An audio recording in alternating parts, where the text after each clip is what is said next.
আমরা হুজুররা তো এখন আপনাদের পকেটের দিকে তাকাই থাকি, বাড়ির বাটির দিকে তাকায় থাকি, কোন সময় খাওয়ান আসবে সেই খাওয়ান খাবো, কোন সময় হাদিয়া দেবে সেই হাদিয়া খাবো। এই দিকে মানে জিব্বা একদম কুকুরের মতন ঝুলে গেছে আমাদের। এজন্য আমাদের ইবাদত আল্লাহ কি ভালো জানে কবুল হবে কিনা।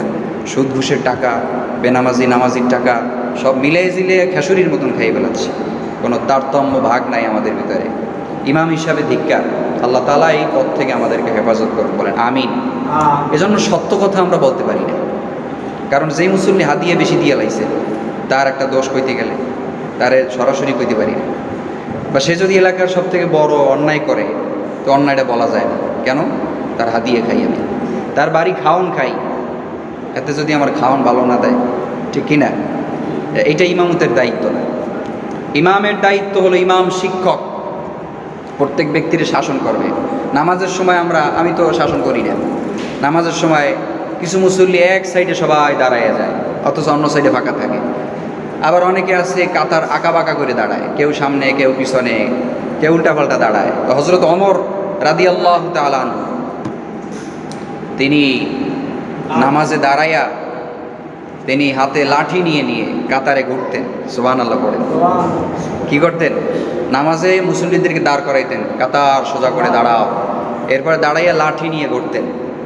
কার কাতার বাঁকা হয়েছে, যার কাতার বাঁকা তারে পিটান দিতেন। এটা হলো, এর নাম ইমাম।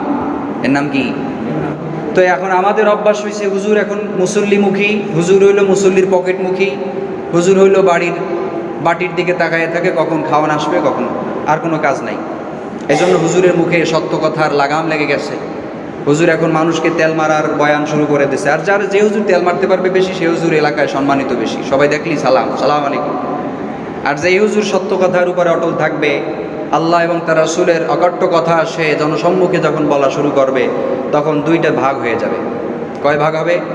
যা আল হক ওয়া যাকাল বাতিল, একদল থাকবে বাতিলের পক্ষে আর একদল থাকবে হকের পক্ষে, ঠিক কি না?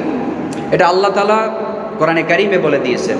মিল্লাতে আবিকুম ইব্রাহিম থেকে শুরু হয়ে মুহাম্মদুর রাসূলুল্লাহ সাল্লাল্লাহু আলাইহি সাল্লাম পর্যন্ত হয়ে আসছে, কিয়ামত পর্যন্ত হতে থাকবে।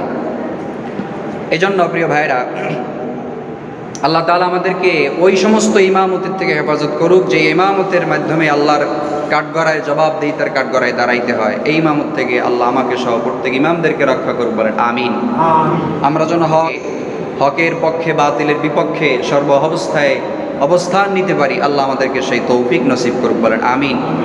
শত্রুতার জন্য নয়, যেন পরিবর্তনের জন্য, ইখলাসের জন্য, দ্বীনের খাতিলে যেন মানুষকে পরিবর্তনের, দ্বীনের দাওয়াতের দায়ী হওয়ার